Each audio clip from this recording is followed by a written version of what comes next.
தேவனுடைய நாமத்திற்கு மகிமை உண்டாகட்டும். வானத்தையும் பூமியையும் அந்த சராசரங்களையும் சிருஷ்டித்த சர்வ வல்லமை உள்ள தேவனுடைய நாமத்தினாலே மீண்டும் ஒரு விசை உங்கள் அனைவரையும் என்னுடைய யூடியூப் சேனல் மூலமாக சந்திப்பதில் கர்த்தருக்குள் மகிழ்ச்சி அடைகிறேன். அனைவருக்கும் வணக்கம். பிரியமானவர்களே, 12 கோத்திரத்தாரின் சுபாவங்கள் என்ற அருமையான தலைப்பின் கீழ் இதுவரைக்கும் நாம் கர்த்தருடைய கிருபையில 8 பாகங்களை தியானித்து முடித்திருக்கிறோம். அதனுடைய தொடர் போதனையாக இன்று பாகம் 9 வந்து அமர்ந்திருக்கிறோம். இந்த 12 கோத்திரத்தார் என்பவர்கள் நம்முடைய கோத்திர பிதாக்கள் என்று அழைக்கப்படுகிறார்கள். வேதத்திலே நாம் அப்படித்தான் பார்க்க முடியும்.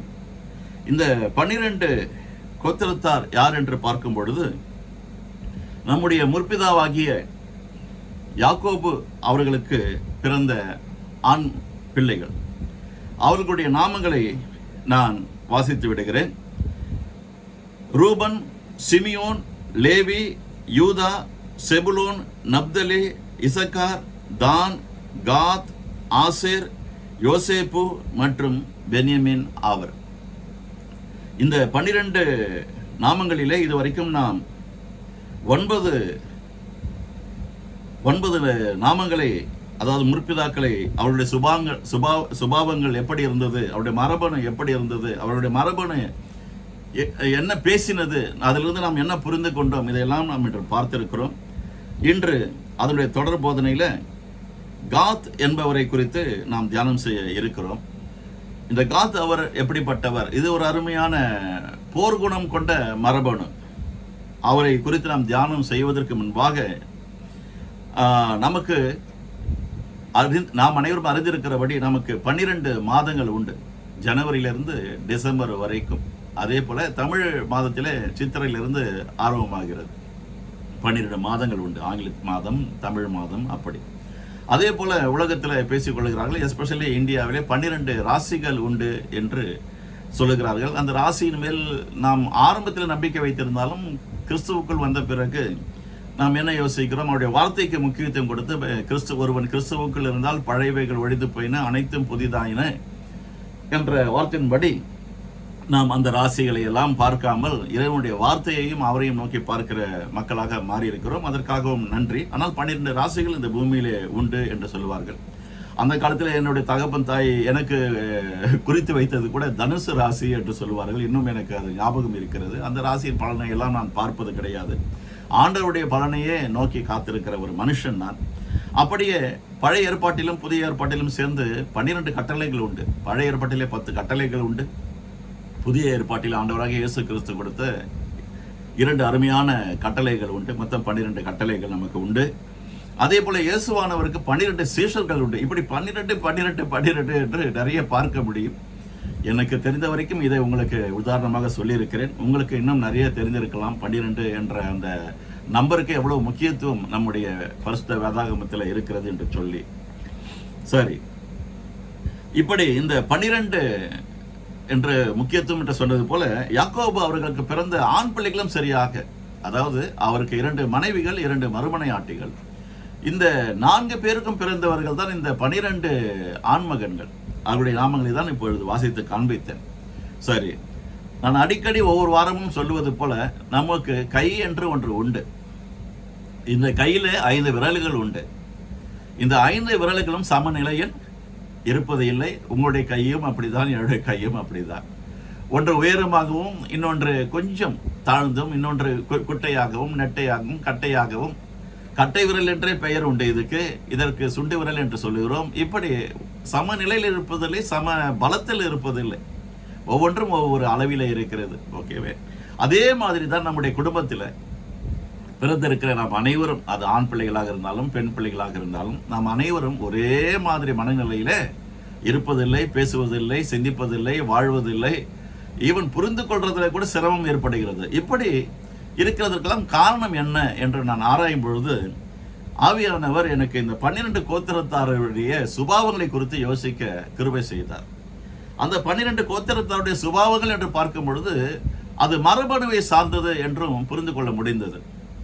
நம்முடைய பலகீனங்கள் நிமித்தம் இந்த உலகத்தில் இருக்கிற ஒரு மருத்துவரை போய் பார்த்து எனக்கு இந்த பிரச்சனை என்று சொன்னால் அவர் உடனே டெஸ்ட் பண்ணிட்டு இந்த டெஸ்ட் அந்த டெஸ்ட் இப்பெல்லாம் வந்துட்டு நிறைய டெஸ்ட் பண்ணி தான் அதுக்கப்புறம் வந்து டாக்டரே வந்துட்டு இந்த வியாதி உங்களுக்கு இருக்கிறது, இந்த பலகீனம் உங்களுக்கு இருக்கிறது என்று சொல்லுகிறார்கள். அதுக்கு பிறகு உங்களுடைய தகப்பனுக்கோ உங்களுடைய தாய்க்கோ உங்களுடைய தாத்தாவுக்கோ பாட்டிக்கோ இப்படிப்பட்ட பலகீனம் இருந்ததா?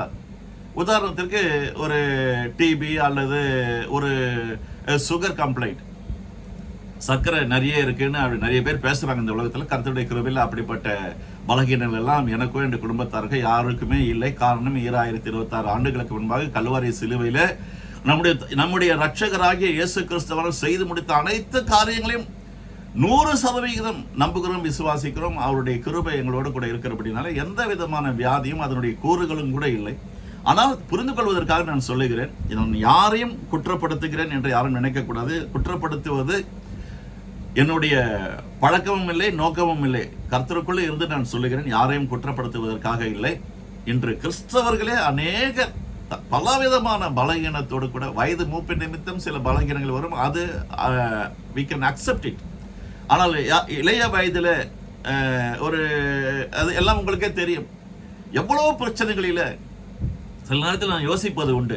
என் பெருமைக்காக அல்ல, மேன்மைப்படுத்துகிறவன் நம்முடைய இறைவனை குறித்து மேன்மை பாராட்ட கடவன் என்று சொல்லப்பட்டிருக்கிற வார்த்தைக்கு உட்பட்டு என்னை நான் மேன்மை பாராட்ட கர்த்தருக்கு முன்பாக வந்து சொல்லுகிறேன். நாங்கள் சந்தோஷமாக சமாதானமாக தெய்வீக சுகத்தோடு பொருளாதார ஆசீர்வாதத்தோடு வெற்றி வாழ்க்கையோடு தெய்வீக பாதுகாப்பு கூட வாழ்ந்து கொண்டிருக்கிறோம் என்ற ஒரு சாட்சியை சொல்லி மற்ற கிறிஸ்தவர்கள் திரும்பவும் யாரும் என்னை தவறாக நினைக்கக்கூடாது, யாரையும் நான் குற்றப்படுத்துவது என்னுடைய நோக்கம் அல்ல. அநேக விதமான மருந்து மாத்திரைகளுக்கு உட்பட்டு இருக்கிறார்கள். அது இல்லை என்று சொன்னால் வாழவே முடியாது. அட்லீஸ்ட் என்னால் அது கொஞ்சம் இன்க்ரீஸ் ஆகாம பேலன்ஸ் பண்ண முடியும் அப்படின்னு கூட சொல்றாங்க. சரி, எப்படியோ அது உங்களுடைய நம்பிக்கையா, உங்களுடைய விசுவாசமா, அல்லது இறைவன் மேல் அபரிதமாக வைக்க வேண்டிய நம்பிக்கை விசுவாசத்தை மருத்துவர்கள் மேல் வைத்து விட்டீர்களா என்பதெல்லாம் அது உங்களுக்கே நான் விட்டு விடுகிறேன். ஆனால் மருத்துவரை கேட்பீர்கள் என்று சொன்னால் அவர்கள் சொல்லுவார்கள், இது உங்களுடைய பரம்பரையில யாருக்காவது இருந்ததா என்று கேட்பார்கள். நீங்கள் அதை ஒத்துக்கொண்டுதான் ஆக வேண்டும். அப்படி இருந்தது என்று சொன்னால் அவருடைய ஹிஸ்டரி எல்லாம் கொண்டு வர சொல்லுவாங்க. இது எதற்காகனா இந்த மரபணுவில ஒட்டி கொண்டு வருகிறதுங்க. நான் ஏற்கனவே ஆரம்பத்தில் சொல்லியிருந்தேன், தாயை போல் பிள்ளை நூலை போல் சேலை என்று சொல்லியிருந்தேன். அது மாதிரி என்னெல்லாம் நம்முடைய முற்பிதாக்களுடைய குணாதிசயங்களில அவருடைய மரபணுவில அது நல்லத குணமாக இருந்தாலும் சரி, கெட்ட குணமாக இருந்தாலும் சரி, வியாதியாக இருந்தாலும் சரி, எல்லாமே அது அப்படியே பாருங்க ஒட்டி கொண்டு வந்து விடுகிறது. இதெல்லாம் முடிக்கும்படியாக தான் ஆண்டவராக நம்முடைய இயேசுவானவர் எல்லாவற்றையும் முடித்து வைத்தார். கல்வாரி சிலுவையில அவர் சொன்னார், எல்லாம் முடிந்தது, என் தகப்பனே நீர் என்னவெல்லாம் செய்ய சொன்னீரோ எல்லாவற்றையும் நம்முடைய பிள்ளைகளுக்காக எல்லாவற்றையும் நான் செய்து முடித்தேன், எல்லாம் முடிந்தது, இட் இஸ் ஃபினிஷ்ட் என்று சொன்னார். அதை கூட நான் முழுமையாக நம்புகிறேன். எதையெல்லாம் முடித்து வைத்தார் அது பார்க்கும் பொழுது தெய்வீக சுகமும் அதில் அடங்கி இருக்கிறது. சரி, இப்பொழுது இந்த காத் என்பவரை குறித்து நாம் பார்க்க போகிறோம். இதுவரைக்கும் நாம் ரூபன், சிமியோன், லேவி, யூதா, செபுலோன், நப்தலி, இசக்கார், தான் வரை தியானம் செய்து முடித்திருக்கிறோம். இன்று இந்த பாகம் 9 காத் என்பவரை குறித்து தியானம் செய்ய இருக்கிறோம். பிரியமானவர்களே, கவனமாக கேளுங்கள், விசுவாசத்துடனே கேளுங்கள், அடிக்கடி போட்டு கேளுங்கள். எப்பொழுதெல்லாம் உங்களுக்கு நேரம் இருக்கிறதோ அப்பொழுதெல்லாம் நல்ல காரியங்களுக்காக நேரத்தை செலவிட்டால் நிச்சயமாக அது உங்களுக்கு 30, 60, 100 பலனை திரும்ப கொண்டு வந்து சேர்க்கும் என்பதில் சந்தேகம் இல்லை. பிரியமானவர்களே, இந்த காத் என்பவர் லேயாலின் வேலைக்காரி. லேயால் என்பவர் யார் என்று பார்த்தால் யாக்கோபு அவர்களுடைய முதல் மனைவி. அந்த மனைவியை திருமணம் செய்யும் பொழுது லேயாளுடைய தகப்பன் லாபான் என்ன செய்தார், அது அந்த நாளிலே இருந்த குடும்பத்தினுடைய பழக்க வழக்கம். வேலைக்காரியை சர்வன் மைட்ட கூட அனுப்பினார். லேயாளுக்கும் கொடுத்தார், அதே போல ராகேலுக்கும் கொடுத்து அனுப்பினார். ஆகவேதான் 2 மனைவிகள், 2 மறுமனையாட்டிகள். லேயாலின் வேலைக்காரி என்று அழைக்கப்படுகிற சில்பால் மற்றும் யாக்கோபு அவர்களுக்கு பிறந்தவர் தான் இந்த காத் என்கிற முற்பிதார். இதற்கு ஆதாரமாக ஆதியாகம புஸ்தகம் 30வது அதிகாரம் 9, 10, 11 3 வசனங்களை வாசிக்கிறேன். லேயால் தன் பிள்ளை பெறுகிறது நின்று போனதை கண்டு அந்த அம்மா ஒரு 6 ஆண் பிள்ளைகளையும் ஒரு மகளையும் பெற்றெடுத்தாங்க. 7 பிள்ளை பிறந்த உடனே அந்த பிள்ளை பெறுகிற அந்த வழிபாடு நின்று போய்விட்டது. அதுதான் வேதம் அழகாக சொல்லுகிறது. லேயாள் தான் பிள்ளை பெறுகிறது நின்று போனதை கண்டு தன் வேலைக்காரியாகிய சில்பாளை அழைத்து அவளை யாக்கோபுக்கு மனைவியாக கொடுத்தாள். அந்த நாளில் இந்த சர்வன்ட் மைட் எல்லாம் ஓனர் மேல ஒரு ஆசைப்பட்டதாகவோ அல்லது அவரை வந்துட்டு தங்களுடைய வலைக்குள்ள சிக்க வைத்ததாகவோ முற்பிதாக்களுடைய வாழ்க்கையில, நான் ஆகாருடைய வாழ்க்கையில அப்படிதான் பார்த்தேன். அப்படிப்பட்ட ஒரு அருமையான அடக்கமும் ஒடுக்கமும், தன்னுடைய எஜமானுக்கும் எஜமாட்டிக்கும் தன்னுடைய இறைவனுக்கும் கூட பயந்து நடுங்கின சர்வன்ட் மெய்டா அந்த நாளில் இருந்திருக்கிறாங்க என்பதை கூட நாங்கள் இந்த நேரத்தில் நம்ம தியானம் செய்யணும், சுட்டி காட்டணும். இவள் தான் சொல்லுகிறாள், லேயாள் தான் சொல்லுகிறாள், தான் பிள்ளை பெறுகிறது நின்று போனது, ஆகவே என்னுடைய வேலைக்காரியாக சில்பாலை நான் அழைக்கிறேன், அவளை யாக்கோபுக்கு என்னுடைய கணவனுக்கு மனைவியாக கொடுக்கிறேன் என்று சொல்லி அந்த மதம் முன்ன வராங்க. லேயாளின் வேலைக்காரியாகிய சில்பால் யாக்கோபுக்கு ஒரு குமாரனை பெற்றாள் என்று வசனம் சொல்லுகிறது. 11வது வசனத்துல, அப்பொழுது லேயாள் ஏராளமாகிறது என்று சொல்லி அவனுக்கு காத் என்று பெயரிட்டாள் என்று பார்க்கிறோம். அந்த மாதிரி ஏராளமான பிள்ளைகள் இருந்து அவ்வளோ சந்தோஷம். தான் பெற்ற பிள்ளைகள் போதாது என்று சொல்லி மற்ற யாக்கோபுடைய அதாவது ராகேல் மற்ற 2 பணிப்பெண்களுக்கும் அதாவது மறுமணி ஆட்டைகளுக்கும் பெற்ற குழந்தைகள் எல்லாம் 2 பேர் தான் பார்க்கிறோம். எல்லாமே 2 ஆண் பிள்ளைகள். இந்த லேயாளுக்கு மட்டும் தான் 6 ஆண் மகன்கள் ஒரு மகள். அப்பொழுது கூட அது சந்தோஷம் அடங்கலை. என்னுடைய வேலைக்காரி சும்மா தானே இருக்கிறா, அவளை மூலமாக கொஞ்சம் பிள்ளைகளை பெற்றுக்கொள்ளும்னு சொல்லிட்டு லேயாள் வந்துட்டு சில்பாலை அழைத்து கொடுக்கிறார். அந்த சில்பாலுக்கும் யாக்கோபுக்கும் பிறந்த மகன் தான் இந்த காத் என்கிறவர் என்று நாம் பார்க்கிறோம். சரி, இந்த காத் அவர்களை குறித்து பெற்றெடுத்த தகப்பனாகிய யாக்கோபு என்ன சொன்னார், என்ன சொல்லி ஆசீர்வதித்தார் என்று பார்க்க போகிறோம். இதற்கு ஆதாரமாக 49வது அதிகாரம், ஆதியாகம புஸ்தகம் 49வது அதிகாரத்தில் முதல் 2 வசனங்களை வாசித்து விடுகிறேன். யாக்கோபு தன் குமாரரை அழைத்து, நீங்கள் கூடி வாருங்கள், கடைசி நாட்களில் உங்களுக்கு நேரிடும் காரியங்களை அறிவிப்பேன். யாக்கோபின் குமாரரே, கூடி வந்து கேளுங்கள், உங்கள் தகப்பனாகிய இஸ்ரவேலுக்கு செவி கொடுங்கள் என்று ஆரம்பிக்கிறார். அந்த 12 பிள்ளைகளையும் அழைக்கிறாரு, உட்கார வைக்கிறாரு. அவங்களுக்கு முன்னாடி அவரு என்ன சொல்ல போகிறேன், என்ன சொல்லி உங்களை ஆசீர்வதிக்க போகிறேன், என் பிள்ளைகளே வந்து உட்காருங்க அப்படின்னு சொல்லிட்டு எல்லாரையும் கூப்பிடுறாரு. எல்லாம் 12 பேரும் வந்து உட்கார்ந்துட்டாங்க. சரி, இந்த காத்தை குறித்து என்ன அவர் சொன்னார் என்பதை நாம் பார்ப்போம் என்று சொன்னால் 19வது வசனத்தில் வருகிறது. யாக்கோபு காத்தை அழைத்து, காத் என்பவன் மேல் இராணுவ கூட்டம் பாய்ந்து விழும். அவன் சும்மா தான் இருப்பான், ஆனா அவனுக்கு எதிராளிகள் நிறைய பேர் இருப்பாங்க. அவனுடைய நிம்மதியை கெடுப்பதற்காக எதிராளிகள் எழும்புவாங்க. எப்படி இராணுவ கூட்டம் போல எழும்பி வரும். ஒருத்தர் 2 பேர் இல்லை, ஒரு கூட்டமாகவே எழும்பி வருவாங்க. அவர் பாருங்க எவ்வளவு தீர்க்க தரிசனமா சொல்றாரு. அவருடைய குணாதிசயம் எப்படி இருக்கும், அவருடைய எதிர்காலம் எப்படி இருக்கும், அவருடைய வாழ்க்கை எப்படி இருக்கும் என்று அறுதியிட்டு காண்பிக்கிறார். காத் என்பவன் மேல் இராணுவ கூட்டம் பாய்ந்து விழும், அவனோ முடிவிலே அது மேல் பாய்ந்து விழுவான். இராணுவ கூட்டம் வந்து இவர் மேலே விழுந்தா இவர் வந்துட்டு தோற்கடிக்க போகிறது இல்லை, தோற்று போக போகிறவர் அல்ல. அதற்கு ஈடாக மாறாக எந்த இராணுவ கூட்டம் வந்து இவர் மேல் வந்து விழுகிறதோ அந்த இராணுவ கூட்டத்தை அனைத்தையும் முறியடித்து முடிவிலே அது மேல் ஜெயத்தை எடுக்கக்கூடிய ஒரு கோத்திரம் தான் இந்த காத் கோத்திரம் என்று பெற்றெடுத்த தகப்பன் தன்னுடைய மகனாகிய காத்தை பார்த்து சொன்னார், ஆசீர்வதித்தார் என்று நம்மால் பார்க்க முடிகிறது. பிரியமானவர்களே, இதே போல் யாக்கோபு அவர்கள் எப்படி சொல்லி ஆசீர்வதித்தாரோ அதே போல மோசே அவர்களும் தான் கண்களை மூடுவதற்கு முன்பாக இதே 12 கோத்திரத்தாரையும் அழைத்து அவர்களை யாக்கோபு ஆசீர்வதித்தது போலவே ஆசீர்வதித்தார் என்று பார்க்க முடியும். அதற்கு ஆதாரமாக உபாகமம் புத்தகம் 33வது அதிகாரம் 20 மற்றும் 21 2 வசனங்களில மோசே அவர்கள் காத் அவர்களை குறித்து சொன்னதை நான் வாசிக்கிறேன். காத்தை குறித்து, காத்துக்கு விஸ்தாரமான இடத்தை கொடுக்கிறவர் ஸ்தோத்திரிக்கப்பட்டவர். அவன் சிங்கத்தை போல தங்கியிருந்து புயத்தையும் உச்சந்தலையையும் பீறி போடுவான். அவன் தனக்காக முதல் இடத்தை பார்த்து கொண்டான். அங்கே தனக்கு நியாயப்பிரமாணிகன் கொடுத்த பங்கு பாத்திரமாயிருக்கிறது. ஆனாலும் அவன் ஜனத்தின் முன்னணியாய் வந்து மற்ற இஸ்ரவேலுடனே கர்த்தரின் நீதியையும் அவருடைய நியாயங்களையும் நடப்பிப்பான் என்றான். காத்தை குறித்து எவ்வளவு அழகா சொல்றாரு பாருங்க. அவன் தனக்கென்று ஒரு விஸ்தாரமான இடத்தை கொடுத்த தேவனுக்கு நன்றிகளை செலுத்துகிறவர், ஸ்தோத்திர பலிகளை செலுத்துகிறவர். அவர் எப்படிப்பட்ட ஒரு மரபணு, எப்படிப்பட்ட சுபாவம் கொண்ட மனிதர். சிங்கத்தை போல, போன வாரத்தில் பேசும் பொழுது கூட அந்த கோத்திரம் கூட ஒரு சிங்கத்தை போல எதற்கும் பயப்படாமல் எதிர்த்து போராடுகிற ஒரு மனிதராக இருந்தார். அவருடைய குணாதிசயம் வேறவாக இருந்தது. அதாவது சிங்கம் காட்டுக்கு ராஜா, அது பீறி எல்லாத்தையும் தின்னும், அது போல ஒரு குணாதிசயம். ஆனால் இந்த சிங்கம் இந்த சிங்கத்தை எப்படி பார்க்கிறார் என்று சொன்னால், ஒரு கம்பீரமான ஒரு மனிதனாக இருப்பார். தான் தங்கி இருக்கிற அந்த இடத்துல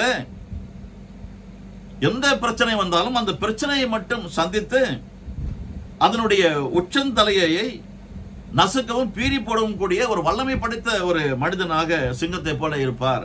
ஒரு நற்குணசாலியாக இவர் இருந்திருக்கிறார் என்று இருப்பார் என்று சொல்லி மோசே அவர்கள் சொல்லுகிறார். அடுத்த வருஷத்துல அவர் சொல்லுகிறார், அவன் தனக்காக முதல் இடத்தை பார்த்து கொண்டான். நான் எப்பவுமே ஒரு நம்பர் 1 ரேங்க்ல இருக்கணும், அப்படிப்பட்ட ஒரு குணாதிசயம். அங்கே தனக்கு நியாயப்பிரமாணிகள் கொடுத்த பங்கு பாத்திரமாய் இருக்கிறது. ஆனாலும் அவன் ஜனத்தின் முன்னணியாய் வந்து மற்ற இஸ்ரவேலருடனே கர்த்தரின் நீதியையும் அவருடைய நியாயங்களையும் நடப்பிப்பான். எப்பவுமே நான் தான் ஃபர்ஸ்ட், நான் தான் நம்பர் 1, நான் தான் முன்னாடி நிற்பேன். என் குடும்பத்தில் ஒரு பிரச்சனை வந்ததுன்னா அந்த பிரச்சனைக்கு நான் ஒதுங்கி நிற்க மாட்டேன். எனக்கு எதுக்கடா வம்பு அப்படின்னு சொல்லி தூரமா இருக்க மாட்டேன். இன்னைக்கு நிறைய பேர் நிறைய குடும்பங்கள் அப்படி இருக்குது பாருங்க. அது உடன்பிறந்த சகோதரன் அல்லது சகோதரிக்கே ஒரு பிரச்சனை வந்தா கூட முன்னாடி வந்து எதையாக ஒரு சின்ன ஒரு திரும்பாவிலும் எடுத்து அந்த பக்கம் வைக்கணும் அப்படின்னு நினைக்க மாட்டாங்க. அப்படிப்பட்ட சகோதரிகள் நிறைய உண்டு எல்லா குடும்பம். 5 fingers are not alike. இதை புரிந்து கொண்டு இந்த செய்தியை நாம் தியானம் செய்யும் பொழுது ரொம்ப பிரயோஜனமா இருக்குங்க. நான் கூட ஆரம்பத்தில் வந்துட்டு என்னை போலவே எல்லாரும் இருக்கணும்னு நினைப்பேன். நம்ம இவ்வளோ ஒரு தாழ்ந்து போகிறோம், கீழ்ப்பணிந்து போகிறோம், எல்லாரோடையும் நட்பு வைக்கணும்னு நினைக்கிறோம், எல்லாரும் நம்ம நேசிக்கணும்னு நினைக்கிறோம், அவங்களும் அதே போல செஞ்சா நல்லா இருக்குமே நினைப்போம். ஆனால் ஒரு துரும்பு கூட சேம் ரிசல்ட் வராது. அது என்னுடைய அனுபவம், உங்களுடைய அனுபவம் அது வேறாக இருக்கலாம். இதுதான் இந்த மரபணுவை குறித்து நான் யோசிக்கும் பொழுது, இப்படிப்பட்ட குணாதிசயங்கள் எல்லாம் யோசிக்கும் பொழுது நிச்சயமாக ரொம்ப சந்தோஷமாகவும் இருக்கிறது, பிரயோஜனமாகவும் இருக்கிறது பிரியமானவர்களே. சரி, இவரது குணாதிசயம் மரபணு எப்படிப்பட்டது என்பதை கொஞ்சம் விளக்கமாக பார்ப்போம். முதலாவதாக, இவர் மிகுந்த தைரியசாலியாகவும் இராணுவமே எதிர்த்து வந்தாலும் அதை மேற்கொண்டு முறியடித்து முடிவிலே ஜெயம் எடுக்கக்கூடிய தைரியம், அப்படிப்பட்ட ஒரு இருதயம் படைத்த ஒரு மரபணு இந்த காத் என்பவரது மரபணு என்று நம்மால் பார்க்க முடிகிறது. இதற்கு உதாரணமாக 1 நாளாகம புஸ்தகத்தில் 5வது அதிகாரத்தில் 18 20 வசனங்கள் வரைக்கும் நம்ம வாசிப்போம் என்று சொன்னால், சுருக்கமாக சொல்லுகிறேன். 1 நாளாகமம் 5:18 22 வசனங்களை பார்ப்போம் என்று சொன்னால், காத் கோத்திரத்தார் ரூபன் கோத்திரத்தாரும் மனாசையின் பாதி கோத்திரமும் சேர்ந்து, அதாவது நம்ம இன்றைக்கு தியானம் செய்கிற இந்த காத் கோத்திரத்தாருடனே ரூபன் கோத்திரமும் மனாசையின் பாதி கோத்திரமும் சேர்ந்து சுமார் 44,760 வல்லமையுள்ள போர் வீரர்களை கொண்டு அவருடைய சேனையில, அவருடைய இராணுவத்தில், நம்முடைய தேவனுக்கு கூட இஸ்ரவேலின் இராணுவம் என்று நாம் சங்கீத புஸ்தகத்தில் நம்மளால் பார்க்க முடியும்.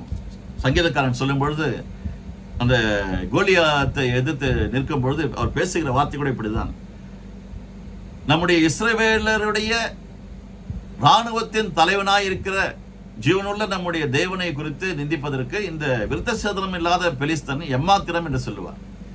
ஜீவனுள்ள இராணுவத்தின் தேவன் தான் நம்முடைய தேவன். அவருடைய மகனாக கூட நாம் காத்தை நாம் பார்க்க முடியும். இவருக்கும் பெரிய இராணுவம் இருந்தது என்று பார்க்க முடிகிறது. எப்படிப்பட்ட இராணுவம்? 44,760 வல்லமை உள்ள போர் வீரர்களை பெற்ற இராணுவமாக பார்க்க, ஒருத்தர் 2 பேர் இல்லை, 100 200 இல்லைங்க, 1000 2000 இல்லை, 44,760 வல்லமை உள்ள வெல் எக்ஸ்பீரியன்ஸ்டு சோல்ஜர்ஸ் வந்து வச்சிருந்திருக்கிறாங்கன்னு பார்க்க முடியுது. அவர்களை கொண்டு ஆகாரியருக்கு எதிரான போரில் இறைவனை நோக்கி அபயமிட்டதால், இறைவன் போருக்கு போவதற்கு முன்னாடி தெய்வ பயம் இவர்களுக்கு நிறைய உண்டு. இந்த கோத்திரத்தாருக்கு என்ன ஒரு காரியத்தை செய்தாலும் நான் வெற்றி அடையணும் என்று சொல்லி, உன் வழிகளை எல்லாம் கர்த்தருடைய கருத்தில் ஒப்புக்கொடு, உன் வழிகளில் எல்லாம் அவரை நினைத்துக்கொள் என்கிற நீதிமொழிகளின் புஸ்தகத்தில் வருகிற வசனத்தை போல இவர் எல்லா வழிகளையும், அது இராணுவமே எதிர்த்து வந்தாலும் அதை கூட ஆண்டவனே என்னுடைய பலத்தில் நான் போகக்கூடாது, என்னுடைய போர் வீரர்களை நம்பி நான் போகக்கூடாது, தோற்று போய்விடுவேன், நீர் இஸ்ரவேலர்களின் இராணுவமாய் நீர் இருக்கிறீர், நீர் என்னோடு கூட வந்து உதவி செய்தால் மட்டும்தான் நான் போவேன் என்று சொல்லி அபயமிட்டதால் என்று பார்க்கிறோம். ஓகே, அபயமிட்டதால் ஆகாரியர்களை மேற்கொண்டு வெற்றி பெற்றனர் என்று பார்க்க முடிகிறது. 1 நாளாகம புஸ்தகம் 5வது அதிகாரத்தை வாசித்து பாருங்கள். எதிரிகளிடமிருந்து வெற்றி பெற்ற பிறகு எதிரிகளிடமிருந்து கைப்பற்றப்பட்ட பொருட்கள் என்னென்ன என்று பார்ப்போம் என்று சொன்னால், ஒட்டகம் வந்துட்டு 50,000 ஒட்டகங்களை கைப்பற்றிருக்கிறாங்க. எதிரிகளிடத்துல இருந்து இராணுவத்துக்காக கொண்டு வந்தாங்க பாருங்க அவங்களுடைய வாகனங்கள். அந்த ஒட்டகங்கள் 50,000 கைப்பற்றினார்கள் என்று பார்க்க முடியும். 2,50,000 ஆடுகள், இதையெல்லாம் வேதாகமத்தில் அழகாக குறித்து வைத்திருக்கிறார் பரிசுத்த ஆவியானவர். 50,000 ஒட்டகங்கள், 2,50,000 ஆடுகள், 2,000 கழுதைகள் மற்றும் 10,000 மனிதர்களை சிறைப்படுத்தினார்கள் என்று நம்மால் பார்க்க முடிகிறது. எவ்வளவு பெரிய ஒரு பலசாலி இவர் இந்த காத். ஆகவேதான் இந்த 12 கோத்திரத்தாரையும் குறித்து நாம் அலசி ஆராய்ந்து கொண்டிருக்கிறோம் பெரியமானவர்களே. இப்படிப்பட்ட பலசாலிகளாக போர்க்குணம் கொண்ட ராணுவ வீரர்களை போல நீங்கள் இருப்பீர்கள் என்று சொன்னால் மார்த்தட்டி கொள்ளுங்கள், நான் இந்த காத் கோத்திரத்தில் வருகிறேன் என்று சொல்லி. நான் ஒரு ராணுவ வீரன் கிடையாது, அதாவது அப்படிப்பட்ட பிசிக்கல் ஃபிட்னஸும் கிடையாது, மென்டல் ஃபிட்னஸ் அண்ட் பேலன்ஸும் எனக்கு கிடையாது. ராணுவ வீரர்களை பார்த்தால் நான் ஆச்சரியப்படுவேன். என்ன வேணாலும் நடக்கலாம், உயிருக்கே ஆபத்து வரலாம். இன்றும் நம்முடைய தேசத்தில் ராணுவம் உண்டு, ராணுவ வீரர்கள் உண்டு. உலகத்தில் இருக்க எல்லா தேசத்திலும் ராணுவ வீரர்கள் உண்டு. இந்த ராணுவ வீரர்களெல்லாம் நான் பார்க்கும் பொழுது இந்த காத் கோத்திரத்தாருடைய மரபணு இவர்கள் என்று என்னால் நினைத்து பார்க்க முடிகிறது. பிரியமானவர்களே, நீங்களும் நானும் ராணுவத்தில் சேர முடியுமா? அதற்கு வாய்ப்பு இருக்கிறதா? வாலிபர்களை பார்த்து கூட கேட்கிறேன், கிறிஸ்தவர்களாய் இருக்கிற வாலிபர்களை பார்த்து கேட்கிறேன். நம்ம அனைவருக்குமே அப்படிப்பட்ட ஒரு குணாதிசயம் வருவது கிடையாது. அதற்கு காரணம் நம்முடைய தவறு அல்ல, மரபணு. இந்த காத் கோத்திரத்தினுடைய மரபணு எப்படி என்று சொன்னால், ஒரு போர்க்குணம் கொண்ட ராணுவனை போல ராணுவ வீரனாகவே இருக்கிற கோத்திரம் அந்த நாளிலே இருந்தது. அந்த கோத்திரத்தாருடைய மரபணு தான் இன்று உலகத்தில் இருக்கிற எந்த தேசத்தில் இருக்கிற ராணுவ வீரர்களாக இருந்தாலும் இந்த காத் கோத்திரத்தில் இருந்து வருகிறார்கள் என்பதை நான் அறிந்து வைத்திருக்கிறேன். கர்த்தருடைய கிருபையிலே புரிந்து கொள்ள முடிகிறது. நீங்களும் புரிந்து கொள்ள வேண்டும் என்பதற்காக தான் பேசிக்கொண்டிருக்கிறேன் பிரியமானவர்களே. மூன்றாவதாக, இன்னும் எல்லா நாடுகளிலும் இராணுவத்திற்கு ஆள் எடுக்கிறார்கள் என்றால் உலகத்தில் பிறந்த நாம எல்லோருக்கும் அதில் பங்கு பெறுவது கிடையாது. காரணம், அதற்கு மிகுந்த தைரியம், துணிச்சல் இவை இரண்டும் இருந்தால்தான் பங்கு பெற முடியும். ஆனால் இன்றைய உலகம் எங்கும் இராணுவத்தில் பணிபுரிகிறவர்கள் உண்டு என்று சொன்னால் இந்த காத் கோத்திரத்தாரின் மரபணுவில் இருந்து வருகிறார்கள், பிறந்திருக்கிறார்கள் என்பதை நாம் அழகாக லகுவாக புரிந்து கொள்ள முடியும் பிரியமானவர்களே. ஆகவே இந்த காத் கோத்திரத்தில் இருந்து வருகிறவர்கள் தான் இந்த நாளிலும் இராணுவத்தில் இருக்கிறார்கள். அப்படிப்பட்ட துணிச்சல், அப்படிப்பட்ட தைரியம் இன்றும் உலகத்தில் இருக்கிற எல்லா போர் வீரர்களுக்கும் உண்டு. குடும்பம்லாம் பாருங்க, அவளை அனுப்பும் பொழுது அழுவாங்க. மனைவி அழுவா, குழந்தைகள் அழுகும். எப்போ அப்பா திரும்பி வருவார், உயிரோட கூட வருவாரா, அல்லது இறந்த பிணத்தை கொண்டு வந்து காண்பிப்பார்களா என்ற ஒரு பெரிய குழப்பம் இருக்கும். ஆனாலும் அழுது கொண்டு இருந்தாலும் அவர்களை தைரியமாக அனுப்பி வைப்பார்கள். என்ன நடந்தாலும் பரவாயில்ல என்று யுத்த களத்திற்கு போகிறவர்கள் தான் இந்த காத் கோத்திரத்தார் என்று நமக்கு புரிய வருகிறது. அடுத்தபடியாக, இவர்களுக்கு யோர்தானுக்கு கிழக்கு பகுதியில் உள்ள வளமான நிலங்களை சுதந்திரமாக வழங்கப்பட்டது என்று வேதத்தில் நம்மால் பார்க்க முடிகிறது. வளமான நிலங்களை பெற்று அனுபவிக்கிறீர்களா? உங்களுடைய வாழ்க்கை இருக்கிற அந்த வீடு இருக்கிற அந்த பகுதியில் வளமான ஒரு சூழ்நிலை இருக்கிறது.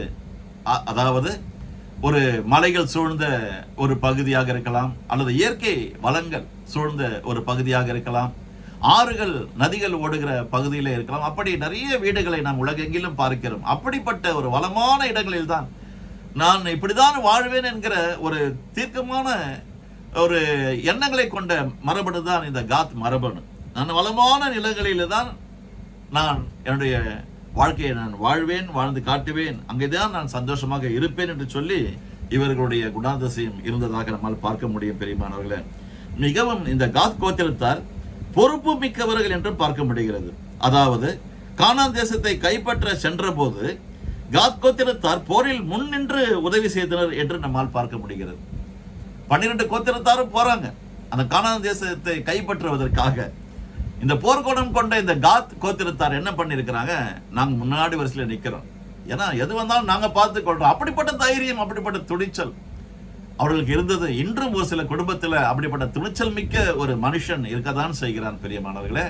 அப்படிப்பட்ட துணிச்சல் மிக்க ஒரு மனுஷி என்ன வந்தாலும் பரவாயில்லை, எப்படிப்பட்ட பிரச்சனை வந்தாலும் பரவாயில்லை, யார் மூலம் வந்தாலும் பரவாயில்லை, பயந்து போக மாட்டேன், பயந்து ஒளிந்து கொள்ள மாட்டேன், துணிந்து நிற்பேன், என் கர்த்தர் என்னோடு கூட இருக்கிறார், யுத்தம் என்னுடையதல்ல, அது அவர் கர்த்தருடையது, கர்த்தர் என்னோடு கூட இருக்கிறார், அவர் யுத்த வீரனாய் ஜெய வீரனாய் அவர் என்னோடு கூட பயணிக்கிறார் என்ற ஒரு துணிச்சல் மிகுந்த, அப்படிப்பட்ட தைரியம் நிறைந்த, அப்படிப்பட்ட விசுவாசம் நிறைந்த பக்தர்கள், மனிதர்கள், விசுவாசிகள் இன்றும் இந்த பூமியிலே உண்டு பிரியமானவர்களே. இதையெல்லாம் நாம் பார்க்கும் பொழுது யாக்கோபு அவர்கள் தான் பெற்ற அந்த காத் என்னும் அந்த மகனை குறித்து என்ன சொல்லி ஆசீர்வதித்தார் என்று பார்த்தோம்.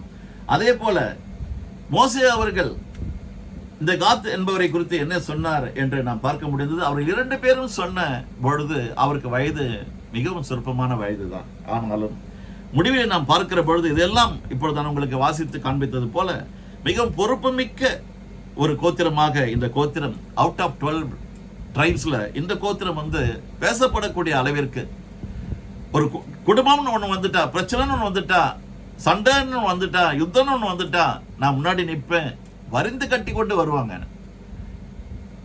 அப்படிப்பட்ட ஒரு குணாதிசயம் கொண்ட பொறுப்பு மிக்க, மிகவும் பொறுப்பு மிக்கவர்கள் என்று பார்க்க முடிகிறது. நீங்களும் படித்து பார்க்கலாம். மிகவும் பொறுப்பு மிக்கவர்கள் என்றும், கானான் தேசத்தை கைப்பற்ற சென்ற போது இந்த கோத்திரத்தார் போரிலே முன்னின்று போரிட்டனர், உதவி செய்தனர் என்றும் நம்மால் பார்க்க முடிகிறது பிரியமானவர்களே. இத்தோடு கூட நான் இந்த காத் கோத்திரத்தை குறித்து நான் நிறுத்திக் கொள்கிறேன், முடித்துக் கொள்கிறேன். மீண்டும் அடுத்த ஞாயிற்றுக்கிழமை வேறு ஒரு முற்பிதாவை குறித்து, வேறு ஒரு கோத்திரத்தாருடைய மரபணுவை குறித்து நாம் தியானம் செய்ய போகிறோம். நேற்று தினத்தில் நான் எழுதின இறைவனுடைய பாடலை ஒரு 3 நிமிடம் ஒழிக்கக்கூடிய வீடியோ ஆல்பமாக என்னுடைய இதே யூடியூப் சேனலில் நான் அப்லோட் பண்ணியிருக்கிறேன்.